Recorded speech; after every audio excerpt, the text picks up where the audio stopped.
Hi, everyone. I'm Emily Wishall, the host for the Radical Embodiment podcast. And I am excited today to get to bring you my guest, Taylor Burch.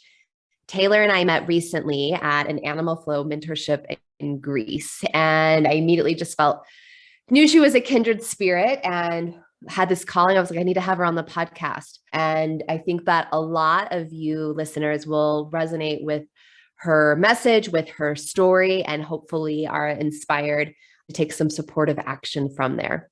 So Taylor has her master's in kinesiology and psychology, and she's developed a passion for helping others build healthier habits and find movements that they actually enjoy. Taylor struggled with her own body image for years, and she knew that there had to be a more sustainable approach to fitness.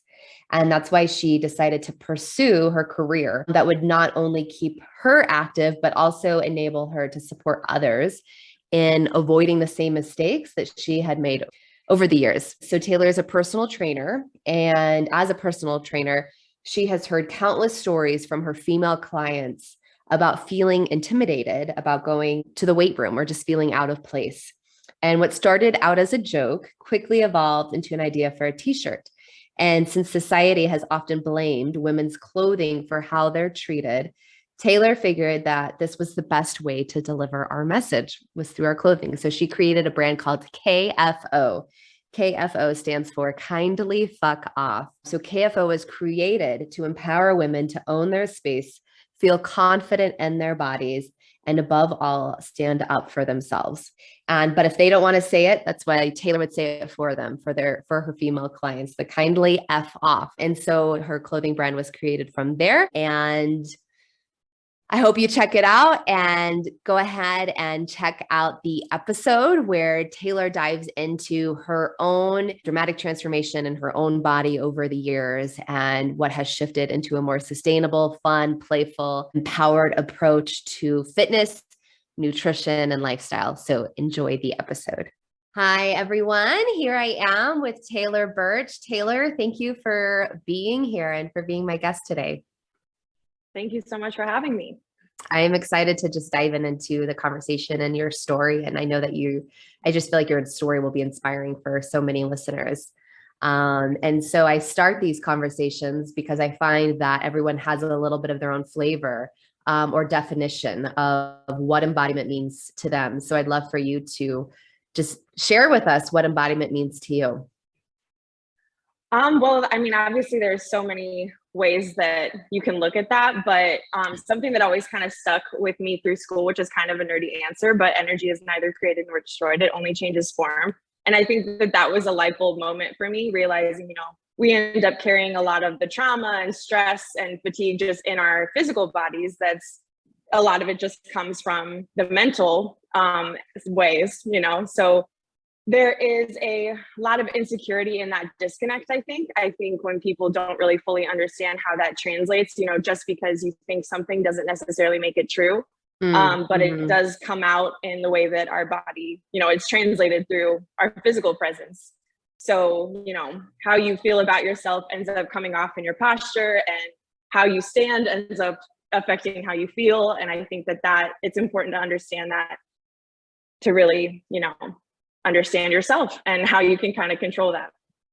Yeah. So I'm just going to reflect to make sure I'm like translating your definition. It sounds like for you, embodiment is the intersection or the understanding of how you might feel about yourself mentally or mental insecurities, how that might, or not might, how it does then shift how you posture, your body language, your physical presence, and vice versa. Like if you're having some physical pain or discomfort, how that might then also have you experience something in a more discomfort way emotionally. Yes, absolutely. So, and you said something about insecurity and the disconnection. What do you mind like just piecing that apart? What do you mean and what disconnection? I think one way I kind of think about it is whenever my clients have a previous injury, it could be from 20 years ago, but sometimes subconsciously, they don't even know that their body is completely altering its movement to avoid using that, using their hip or using that bad knee. and even just, calling it their bad knee or whatever really changes their attitude about it. And so glad you just said that, because I was like, oh, she said bad knee. No, I know. I'm like, I try to be very like particular about my clients saying things like that, because I do believe that words have a lot of power, and it does alter, your mentality going into that movement, because whether you realize it or not, your body's going to alter to try to protect what it thinks it can't do. So if you're not sure that you can do a movement, sometimes things are really novel. Animal flow is a great example, just things that kind of get you, where you're like, I'm not sure if I can do this. But then when you find out that you can, it's like you just unlock a new level where your body then can own that space and realize all of the concerns that you had mentally about it were just made up in your head.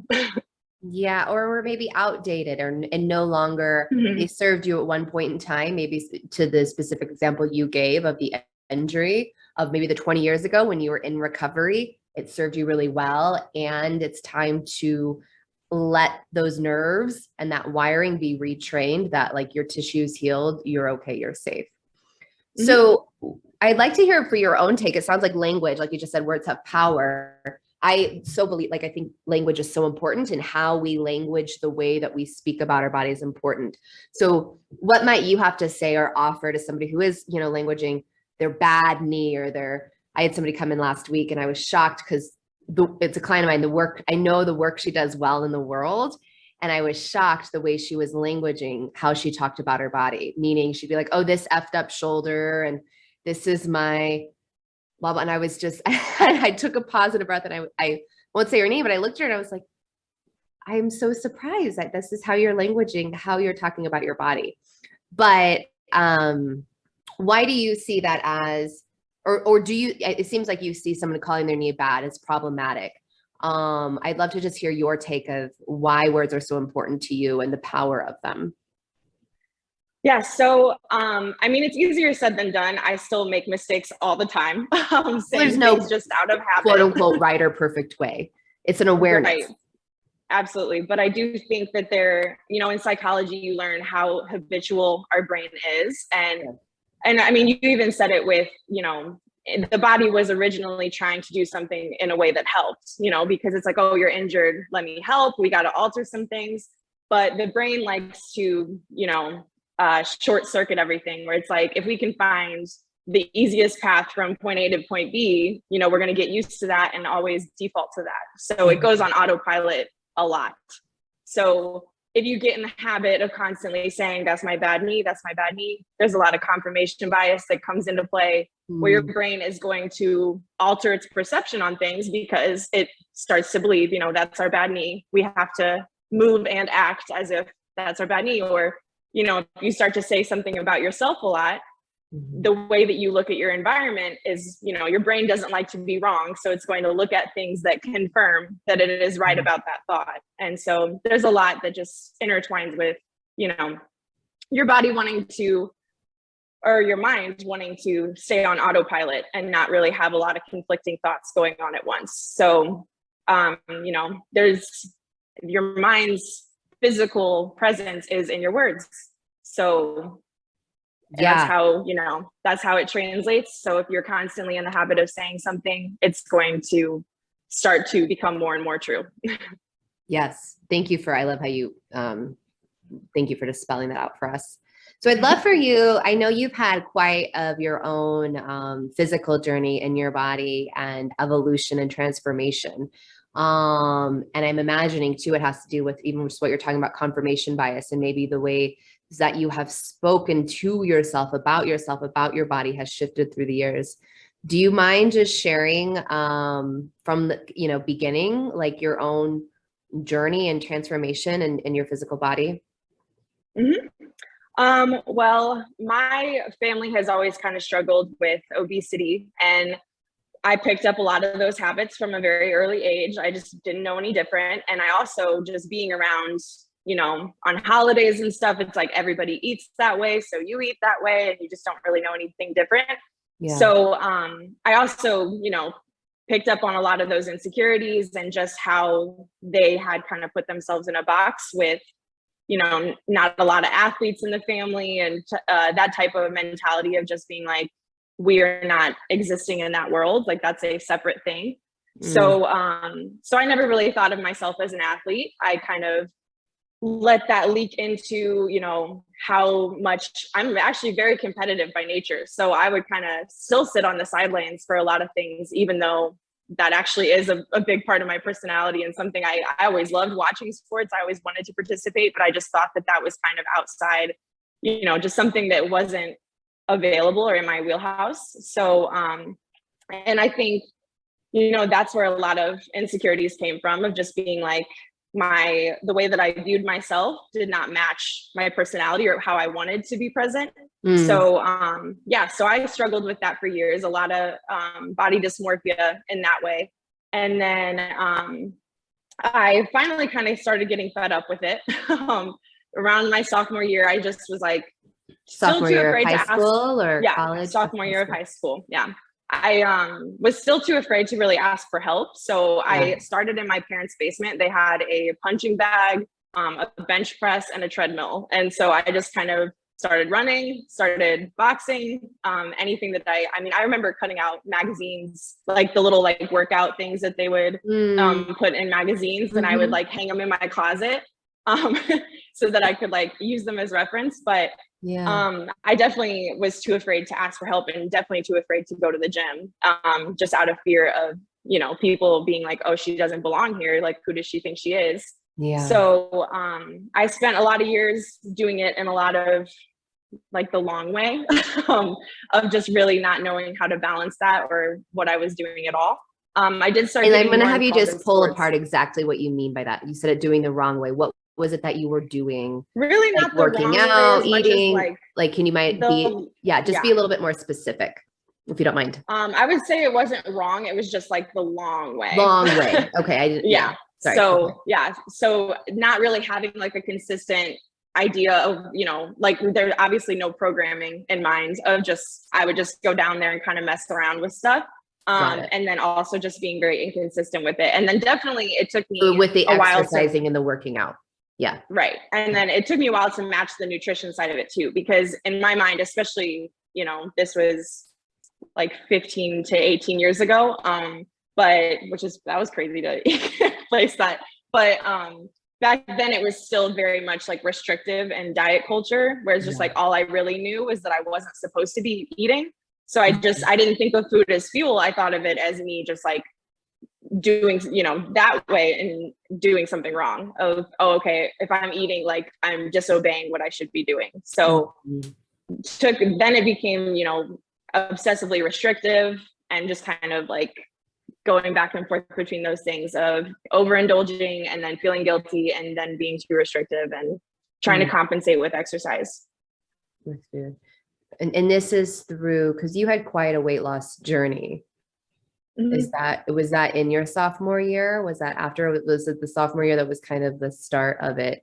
And this starting to go into the basement secretly, working out, kind of like not sure what you're doing, but playing with it. And then also the ebbing and flowing with food of like really restricting and believing it's wrong, which I totally, you know, resonate with that, especially like I was a child of the 90s and like diet, you know, was like shoved in our throat. Like my mom and I bought like diet V8 Splash, you know, it was like diet everything. It was ridiculous. But so going extreme restriction to then the overindulgence because I think it started around freshman, sophomore year, but it probably took me until my senior year. And even originally, when I look back on that, I feel like it took longer. But then when I look at pictures, I'm like, no, you had gotten it pretty much figured out by senior year, where I wasn't as big, but I still definitely felt like I was. So I carried that with me for a long time after that. But it was about 80 pounds total. Oh, wow. So, I mean, I always like to joke with clients, I've seen every side of the scale, and everywhere in between. So yeah, that was a big journey. It's a big journey. Yeah. And then going into college, they joke about, you know, freshman 15, sophomore 20. And I just remember being so paranoid about that. And that just sent me into overdrive of, especially going to college. I mean, you're broke anyways. So you're like, and no one's buying you groceries anymore. So that was a big struggle of just figuring out, you know, how to navigate that. And it definitely leaked into college, as far as, trying to find that balance. Yeah, well, and I think it can be a long journey, I'm imagining. And I would imagine, I think, well, I know this because you and I spoke before this conversation. But you had this really significant, not only weight loss, but whole physical transformation journey in high school, which it sounds like one, you did it completely alone, like not, having support in regards of a personal trainer or nutritionist and just trying to figure out, which I mean, I can't imagine. I just feel like that's such like a brave step as a young woman living in a familial household that prioritizes something completely different of a lifestyle. And then still like the body dysmorphia of, oh, like, it's like, it seems like you had to look at pictures of yourself from even your senior year to be like, oh, actually, no, like I was a certain size, but I still felt or maybe identified as larger. And then going into college and wearing obsessively like, oh, I don't want to, gain the freshman 15. And can you walk us through a little bit? Because what I'm putting together, and you'll let me know if any of this isn't true in your experience, is you dealt a lot with the obsessiveness in regards to the obsession around weight, the obsession, probably fear of gaining weight, obsession then around food, of like thinking of like, okay, what am I going to eat? What am I not going to eat? That ticker tape. And just even like the body dysmorphia journey of thinking, well, of even maybe seeing yourself as larger or seeing yourself differently than how your body really was. So that's kind of a lot there, but I'd love for you to just share your journey, experience, and insights that you gained along the way as you were navigating that. Yeah, I mean, I remember getting to college my freshman year, and a lot of the girls in my hall would, we're getting ready for a night out, and they'd be like, oh, like, can I borrow that pair of shorts? And I'm like, these aren't going to fit you. I'm like, these, and I would be so sure of that. And then they'd put them on and it would fit, or they'd let me borrow something and it would fit. And I would just be like, what? Like, this goes against everything that I understand right now. I like vividly remember the first time that happened, and I was able to wear a friend's pair of shorts, and I viewed her as being so much smaller that I was just baffled by it. And that was kind of how it actually ended up, starting to kind of unwind, of being like, okay, so maybe you were wrong about this. Maybe this is just something you're still carrying with you. But yeah, obviously, I mean, girls are a big component there in general, because we have the tendency to compare ourselves a lot. So, you see your friends that run every day or just have always been athletic, and you kind of just compartmentalize and be like, oh, and like they, you see them eat cookies and stuff, and you're like, okay, like, how is she able to do that? Or I don't know, there's just a lot of, putting yourself in one box and thinking that, she's in a different box, or just the comparison in general, which I think is hard to get out of, but definitely. Yeah. So what do you think helped you? It sounds like maybe little by little, and maybe even just the sharing of clothes helped you start to realize like, oh, what my mind is thinking about my body isn't actually true. So help to kind of bring some more congruency along with that. And so even like that comparison voice, it sounds like it was pretty loud for you. What helped you start to subside that and let that go? I think hearing other girls, especially even when they were, in my mind, like super fit or just, absolutely gorgeous, and then you hear them kind of struggle with the same insecurities. That was also kind of a light bulb moment of being like, okay, if she feels that way and clearly does not look that way, maybe we don't have the best perception of ourselves. And just realizing that, there is a commonality between a lot of women feeling that way. So there is some almost like a community sense where you're like, oh, okay, like I'm not alone in this. Other girls feel this way. But a lot of it also just came down to learning psychology things, of just being like, confirmation bias and your perception of yourself, and kind of breaking down those things of realizing, just because you think something doesn't necessarily make it true. Yes. I mean, it seems so simple, yet that's so profound and true, of just because you think something doesn't mean it's true. It's often, if it's a negative thought around ourselves, around our body, it's often actually not true. And I appreciate what you said, even just being in kind of that community of women and hearing how other women speak of themselves helps you just realize you're not alone in it. And what I think of, I work a lot with, specifically with body shame. And part of the reason, even with my podcast and the work I'm doing of having these conversations, is I think it's really important to share our stories, to share our own struggles with our bodies, or the thoughts that we've had, especially those of us who feel not that you're ever, there, quote unquote, or like there's an end goal, but have done a lot of deep healing around it. And it's not our main driver anymore. And what I mean by not being our main driver, of like the insecurity around our body and the way it looks, that obsessive thoughts. And I feel like when we're in a body shame, and I want to distinguish just for a moment of like, what I mean by shame is anytime we're feeling shame, it's when we're making a judgment on ourselves. Like we're believing we are wrong, or our character is wrong based on our behaviors. And what happens is we start to internalize that, and we start to kind of even isolate, or, being afraid of like, oh, well, I can't go to the gym. I might look silly. I'm going to go in my basement and hide and do this thing, which is also like, I relate to, I used to, but I feel like the more we start talking about it or hearing other stories, it helps us, one, start to not feel so alone, but it brings that shame into the light. So it doesn't have the same grips on us. The shame almost like feeds the ego and thinking like, I'm the only one who thinks this, or I need to isolate, or I have to do this alone. When really, if you can just share it with a trusted sister, friend, support, it can be huge in helping to start releasing it and moving beyond it. Absolutely. And I think another trick I just learned from psychology that came to mind just based off what you said is, even if you're not ready to share it necessarily with others, because I had a very hard time, even if people told me, oh my gosh, no, you're so beautiful, whatever. It's like, yeah. Like you don't really ever, like, you have to really accept it yourself. And sometimes when you're journaling, you can just really like, a lot more pours out than you even knew was there. And you'll start to see those kind of commonalities of being like, that really doesn't make sense. How can those two things be true at the same time? And one of the exercises I learned very early on was you can write down all the negative thoughts you have, and then just tear that page out, crumple it up and burn it, or just throw it away. Yeah. But there is a lot of power behind that act of just letting your brain dump it, and then also being like, all right, now we rip it out and we get rid of it. And I love that. Yeah. So it's like, otherwise, like I said, those thoughts will just kind of circle and circle and circle in your brain. So it's good to like have some type of way of releasing them and really facing them. So I definitely think there's a lot of power for that. I like that too, because then it helps. It gives the mind a job. You're writing them out. I actually love even just burning it, not just throwing it away. Burn it in your sink. Every full moon, I do a release forgiveness list, and then I burn it in my sink. I love that.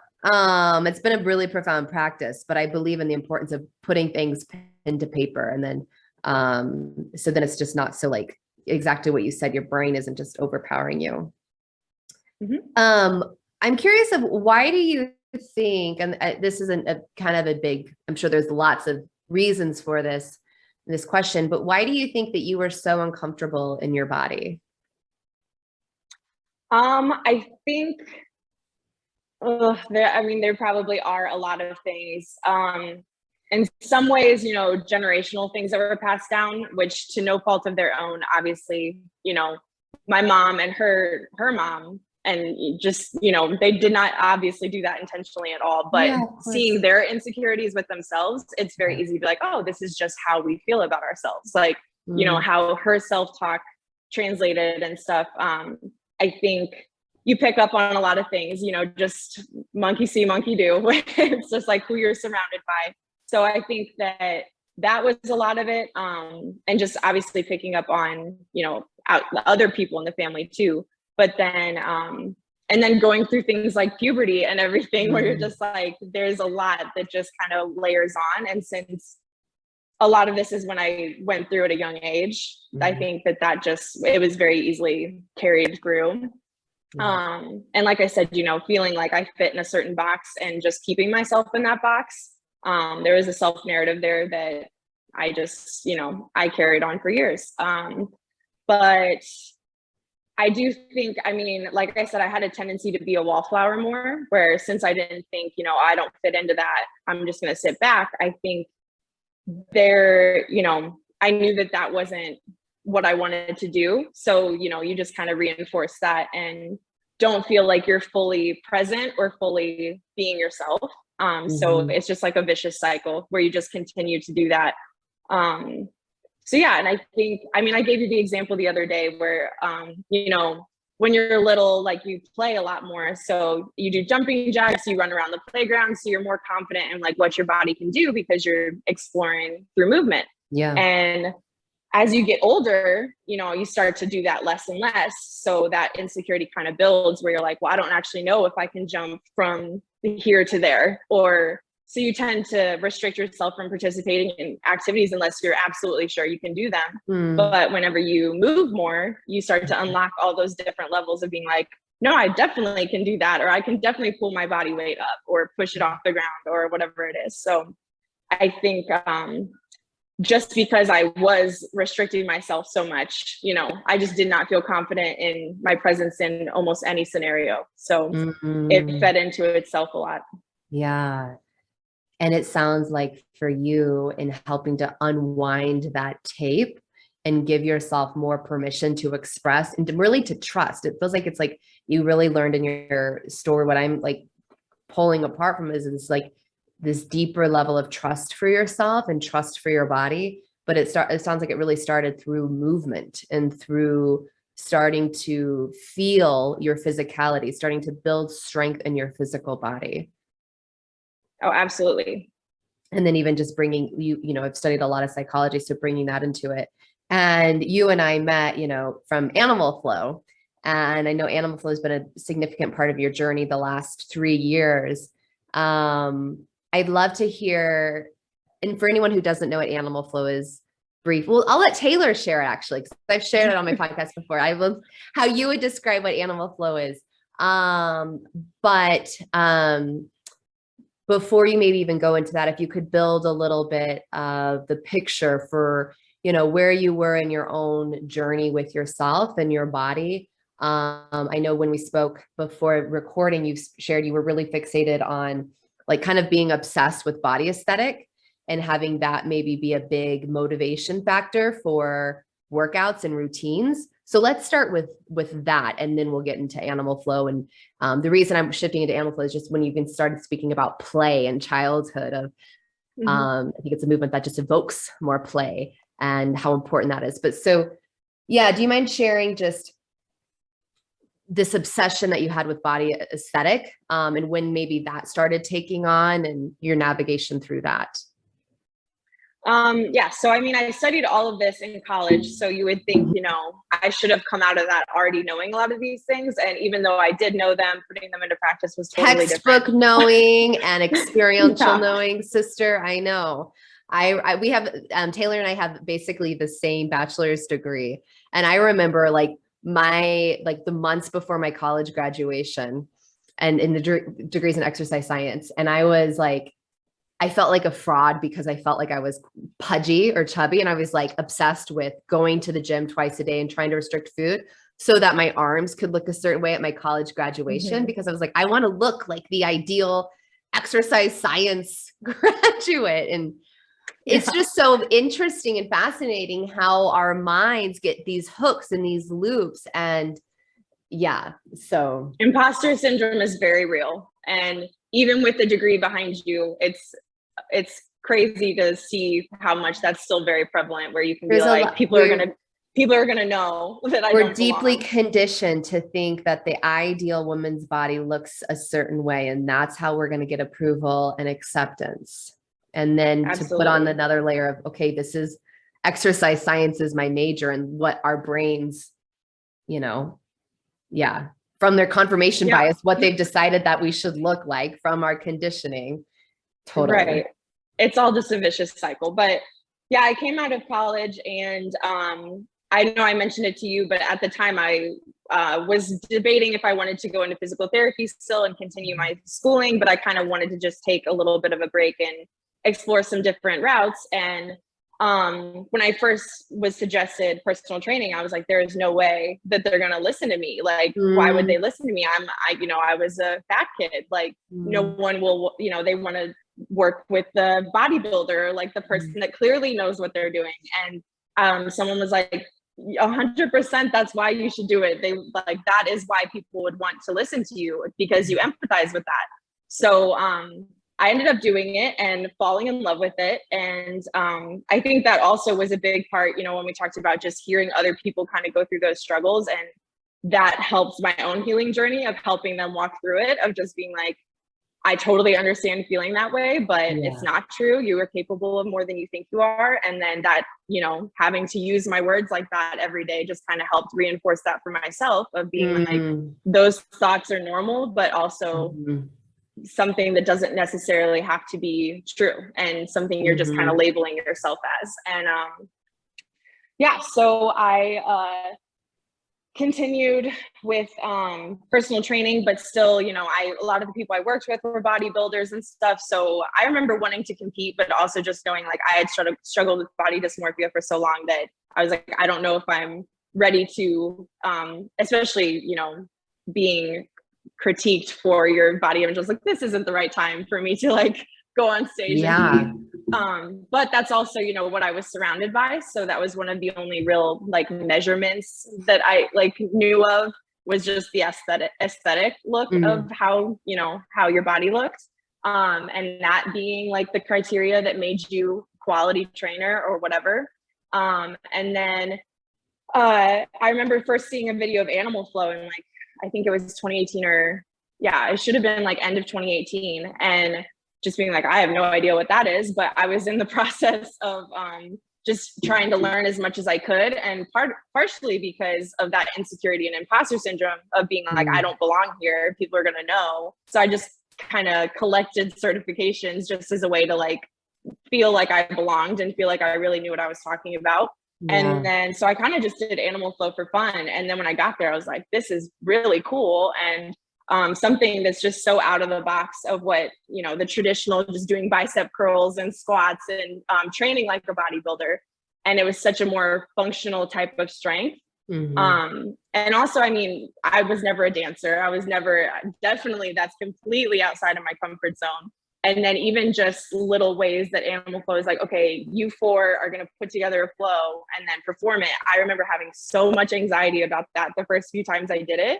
And then when you get down and like start to do it, all of a sudden it's like my brain would just shut off and all those insecurities kind of melted away.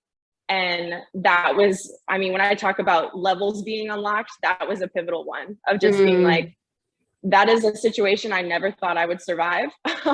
Even with like telling a story to more than 5 people at once, I did not like being the spotlight at all. So especially performance type of situation, that was very with your body, through moving your body. So before we go deeper in that, because one, I just love what you said, and how that was a huge level unlocked with Animal Flow. What is Animal Flow? So it's quadrupedal movement training. QMT, if you haven't heard. Yes. So I mean, do you want like how I explain it, or like, exactly. Yeah. Just for anyone listening who doesn't know what Animal Flow is, isn't familiar, to just give them your take on what it is, to help visual, so they can have a visual or a picture for themselves. I mean, I always kind of like to joke, just in like the very quick elevator pitch, that if breakdancing and yoga had a baby, it would be Animal Flow. But I actually also like to just say it's kind of a Pilates style approach to yoga. So it's like, instead of holding poses and positions, you're moving fluidly through them. And in some ways that's a lot more, I wouldn't say easy, but it's kind of a little bit more achievable thing for some people, especially when you really struggle with some of those positions. A lot of men that I've talked to that really were like struggle with yoga, because they're just, you know, it's all of their energy goes into just holding that position. Being able to kind of ease in and out of that is, you know, you get deeper each time, and it just allows the muscles to kind of relax into it a little bit more. So there's a lot more power behind the movements, and connecting them more fluidly like dance. Nice. When you're doing a flow. And so going back to what Taylor was saying, and I'd love for you to, you know, expand on this, the moment when she had to perform the flow and all this anxiety came up, and as soon as she got on the ground and started moving, that anxiety, that insecurity shut off. And so a piece of the animal flow and what we're calling quadrupedal movement training, what that actually means is you're literally on your hands and feet on the ground. You're, in somewhat of a crawling position. And the beautiful thing, and I've had countless clients have kind of similar. I mean, my clients aren't performing flows, but have similar experience in regards to the insecurities in their brains around their body not being able to do it. Once they're actually performing or practicing it turns off. And I think a huge piece of that is because cognitively, as you're doing animal flow, you have to be very cognitively aware of, is it my right hand? Is it my left foot? Like there's so much nuance to the movements that your brain, your mind has a lot of work to do. So there's not really space for the that inner critic voice or that critic, that large anxiety, right? You might feel it, and then you're able to literally move through it. And I mean, there's something for me that I really believe. One, like even the examples you gave before, Taylor started talking about animal flow. You're talking about, okay, bicep curls or squats, right? They're very linear movements. One of the most beautiful things about animal flow is it provides a structured experience in moving in a very non-linear way. You're consistently moving in multi-planes of movement, which I think more and more, my belief is becoming solidified, and it's essential for those of us who are desiring to live a more embodied experience, for those of us who are desiring to, if we have lived with histories of not liking our body, of hating our body, to help rewire those circuits and pathways. There's a way I feel after practicing animal flow that's very cognitively and emotionally different than if I've just had another amazing workout. I usually feel good after exercise and workout, but they feel distinctly different. So I'd love to hear, your experience on that, if you feel similarly, and how that is for you. I mean, absolutely. I'm a big believer now in exposure therapy, which a lot of things come to mind with that. There's a lot of extremes of that, but just navigating something new and something that you don't think you can do is really what I think that's become a very foundational part of my belief system. And is that what you mean by exposure training? If that's a new term for somebody, we just briefly define what exposure training is. So exposure therapy is basically just the concept of, if you're scared of heights, just slowly kind of building on that, of being okay, whatever you comfortable point you can find to start at, and then just kind of slowly building on that. And I know we talked about once the rejection, just being okay, having someone say no to you, and just being okay, I survived that. And it's a big thing for your brain to just be okay, that was scary going into it, but I got through it. And I when I was 18, my first time on a plane was skydiving, because I was let's just go full out with this. Which in some ways, that's kind of the extreme example. Yes. Because obviously that's not something that everyone can do, especially depending on how afraid you are. But I do think that is, that is a pivotal thing that can really change your life, is just being okay, where can I start, and just kind of chip away starting to expose yourself completely. Yeah. Right. And a lot of my clients, when they first see me do it or see videos of it, they're there is of no animal way I flow. can do that. Oh yeah. And I'm if I can do it, you for sure can do it. And if you think about, their crawling patterns, they're all even the deep ape position, which is just a low squat. I'm sure you've seen pictures of toddlers just holding the perfect low squat. It's these are things that we actually unlocked first in life. Those are the first things we've ever done. And they're very foundational to our brain. But for some of us, it's just been 20 years in the archives of being let's go back and pull that back out and re-navigate how to do that. And it's all just been kind of override throughout time, as your brain was oh, okay, we don't need that skill anymore. But it actually does. And it can come into play. Just, the slings of anterior and posterior sling, being able to control your momentum. We talk a lot about energy rolls and energy redirects. And I think all of that just really encompasses movement, all types of movement, like you said, not linear, but just through all types of ways. And that's, you really begin to unlock a whole bunch of different things and feel way more confident. It's not even just, oh, I can pull my body weight up. It's like, I can hold my body weight for a few minutes and roll around on the ground and do all sorts of different things and flip over. And yeah, there's a lot of power in that.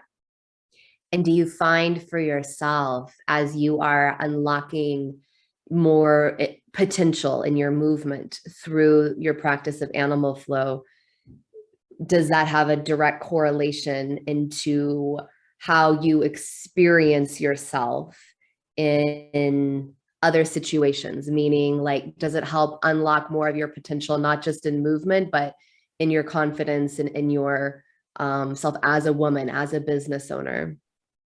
I mean, yeah, when we talk about like when I first started at the gym, like you always just feel like there's a spotlight on you, especially like being like a new person in the gym. You're like, all of these people that clearly come here every day and feel so comfortable there. So I remember like the first few times I did animal flow in a public setting and people come up and they're like, what are you doing? And you're just like kind of embarrassed at first because you're like, I promise this is like a real thing. I'm not just, whatever. But then I would, there'd be big bodybuilders that came up to you'd be like, what is this that you're doing? And I'd be like, oh, like, I dare you to hold beast and just hold your body weight for a few seconds in that position. And then they would just, be shaking and kind of crumble and, just realize that it's a lot harder than it looks. But I just got more and more comfortable with that spotlight and being, and I don't really think that people like, we tend to be very focused on ourselves more than, we always feel like people are going to be judging us, but in reality, like they're really just worried that you're judging them. Yeah. For like 90% of the time, like there's very few people that are actually like paying attention to what other people are doing. But I think that really helped with that of just now I'm like, whenever I just go out into a park and there's all these people walking by and I'm just, I'm completely free with that. And that is something, if you had told me 15 years ago that I was going to be doing that, I would have been like, there's no way, like I can't do that in public. But now that's just a regular occurrence for me. I love that. Awesome. And so with that, I know you have, speaking of like being seen in the gym and the insecurities that come up around that, a clothing company that you started a few years ago. So this feels like a nice segue into that of how that got started, what inspired that, and then to kind of speak. Yeah. So like I said, I mean, everyone if you've ever had struggled on that journey, I think just about everybody has, where it's like those first few times you go in the gym, it can be very like, where is all the equipment? It can feel really intimidating. Yeah. So it's just like kind of an awkward, unsure vibe, trying to like navigate a new place. And I remember going to gyms and I would sit in the parking lot, like hyping myself up for like 20 minutes before even going in. And then as I was a personal trainer, obviously I started becoming a lot more comfortable. But whenever clients would talk about it, I was like, I completely understand. Like there is a lot of anxiety that's built around like getting in the door is the hardest part. And, you start on just like walking on the treadmill and especially getting girls to use the weight room. That was a big struggle I had as a personal trainer. I would write them workouts and, when I would check in with them on Monday and be like, hey, were you able to come in this weekend? Almost every time the answer was, oh, I can't go without you. Like, I went and walked on the treadmill, but there were too many guys in the weight room. I felt out of place. And even worse scenarios, there were stories I heard where men did say things to them that were either just wildly inappropriate or just things that kind of insinuated, I mean, whether they meant it or not, implying that, oh, you don't need that equipment as much as I do. Like, when are you going to be done? Kind of rushing them and not realizing, how much it took for them to just be there. And totally. Yeah, it's one thing when it happened to me, but when I started hearing about it, I'm like a mama bear when it comes to my clients. And so I was just infuriated. I love that mama bear energy. I was not okay with that. So one of the things I started joking around with them a lot is I was like, hey, if someone says something to you that you don't like, call me and I'll tell them to fuck off. Whatever it takes, but you need to come in and you pay for a membership just like they do. I don't care what reason they think they have. Like you are allowed to be here too. And I don't want you to feel that way.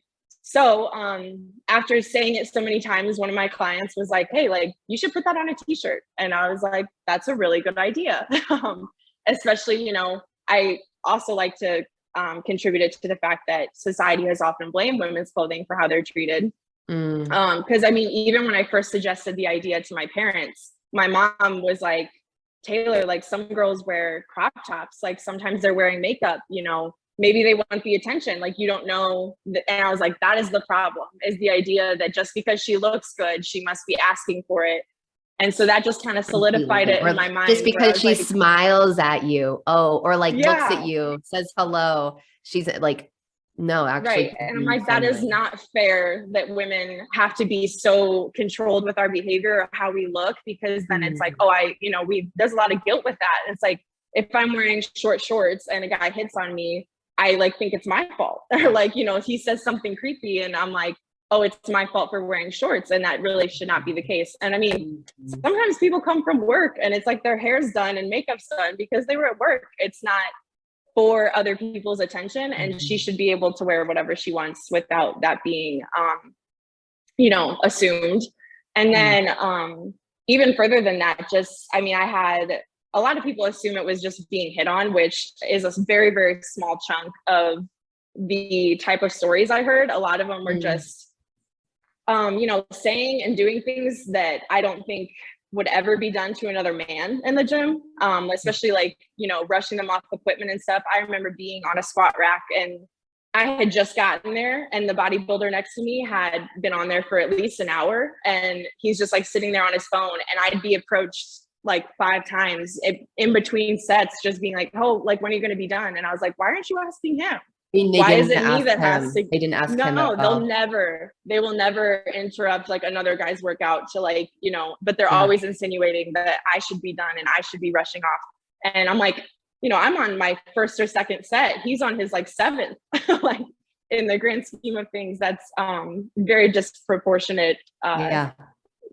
So I was like, and I mean, again, it's never really, it also was something I realized that men weren't even really aware that they were doing or thinking about. So it's really just the brand is overall just trying to help women the feel brand is empowered kindly fuck off, to be clear. Yes. And so, sorry, and now go into what you were just saying is to just to empower women, just to be like, hey, like, you can stand up for yourself, you are entitled to this space too, but also just opening that dialogue of being like, to men, of just being like, hey, you know, you tend to have this more intimidating presence. They have dominated the gym a lot longer. So just kind of making it a space that we can both exist in and feel comfortable in. So, which is really beautiful. I love how you even just language that of opening the dialogue, right? That's not going, we're not blaming anyone or not making anyone wrong. You're just helping through one, you're helping support women, and they're not alone in feeling intimidated at the gym or feeling like whatever may be happening there, empowering them to really own that, yes, they belong there. And 2, helping to just increase awareness that that's even happening. And even that example you gave of here, you're the one trying, you know, not necessarily being rushed off, but they're asking you when you're done, and this guy's next to you, but on their longer, nobody, he's fine. They just, okay, he gets to be there. And so I love that it's just, you're inviting in more conversation, inviting in, raising just awareness, because we all have blind spots, male, female, like however you gender identify, in all areas of our life. And I think that that's just a blind spot that a lot, you know, haven't maybe seen, if they've never experienced that sense or never been in a female body in a gym where you're one female around 20 guys lifting weights in front of the mirror. Yeah. It can be very isolating, and you're like, you actually are more concerned for your safety than I think they even realize. I mean, I had people like come out and approach me at my car in the middle of the night. And that was really when it clicked, where I was like, they really don't realize that this is scary for me. Wow. And it was like, he probably is just trying to say hi, but I was like shaking, you know, and I'm like, I don't think that they realize. And I mean, I referenced it in the beginning of, you know, your body language and stuff, and girls are kind of taught, like, I'm even sitting with my legs crossed right now, where guys are more spread and they take up space, and that can affect a lot of how your personality and how you feel about yourself. And I think men were just raised that way. So it's just, it didn't even occur to them that anybody would feel any different. And it's very normal for them to also stand up for themselves, where girls are like, I can't offend him because then I'm in danger. So I just really wanted to flip that script and be like, you know, basically just allow women to kind of do what men have always done. Yeah, I love it. Just helping to create a little bit more balanced synergy and just stimulate definitely stimulating conversations with the name. Right. I remember when I first mentioned it to a few of my guy friends at the gym, I thought like, you know, they would be offended or something, and they love the idea more than, they're like, I want to wear that t-shirt. I was just thinking, I'm like, I could think of several men who I feel like would love to wear, like, I could see them in like shorts, you know, like, right. Yeah. Like they're not offended at all. Like they're actually the biggest supporters of the brand. And like, a lot of my friends ended up buying it for their girlfriends and stuff. So I'm like, that was also a very cool thing to experience, is men were some of the like people that pushed me the hardest on being like, that's a really good idea and you should definitely do that. And it's primarily, it's all female clothing right now. Right now it is. Whenever we open it up to men, it's going to be kind of like, you know, they're part of the team. So it's like when you see someone with that logo on, like a man with that logo on, it's like, you kind of know he understands it. That way it's like not as isolating in the gym. So for someone, especially if they're new going in, it's like almost like a family atmosphere of being like, okay, like if something goes wrong, this guy is potentially there to have my back on it. So I think that'll help people a lot. Awesome. Totally. I love it. And you're wearing, if anyone's watching this on YouTube, you'll see Taylor's sweatshirt is I love it. What would you give as a takeaway, a suggestion or practice for someone who is wanting to live a more radically embodied life? What would you offer for them? I think, I mean, I referenced exposure therapy, but I really do believe in that. I think it's just kind of breaking down, you know, little things like that of being like, okay, where's my starting point? Addressing maybe why you think you're uncomfortable with that, and then just finding little ways to kind of chip away at it, and just a little bit more every day, kind of put yourself in situations, and honestly asking for help. I am the worst about that. I was always very insecure with that. I have no idea why, just because everyone has always been very eager to help, and very, you know, especially in the fitness world, we kind of, you know, everyone that's really like about it is about it, and they love bringing other people into it. So it's like, really, they're never as, you know, standoffish as we kind of think that they will be about it. So I think not being afraid to ask for help, and just a little bit, like, even if it's just like, hey, can you come with me to work out for this time or whatever, just so that you get a little bit more comfortable with it along the way. And I think trying new things in general is how I view exposure therapy, is just a little bit of something that you wouldn't necessarily have done before. And then it's amazing how much that expands your world. Totally. That's a great suggestion, both of those. And I think asking for help is fundamental, right? We all need support. I don't believe any of us are supposed to do this journey of life, this journey towards loving and embodying ourselves more alone. You can't do it alone. And so even if you're, you know, definitely take on Taylor's suggestion of the exposure therapy, right? Titrate in slowly, small pieces, and ask for help along the way, whether it be from a friend who's going to help keep you accountable, or who you can connect with as you are exposing yourself to things that scare you. It's important to have a sounding board, somewhere where you can go to express that, so you're not just isolated in that experience either. Yeah, absolutely. Taylor, thank you so much for being here and sharing. I really like you. Just, I think you're a delight, and I appreciate everything that you are creating and offering, and what you had to share for us.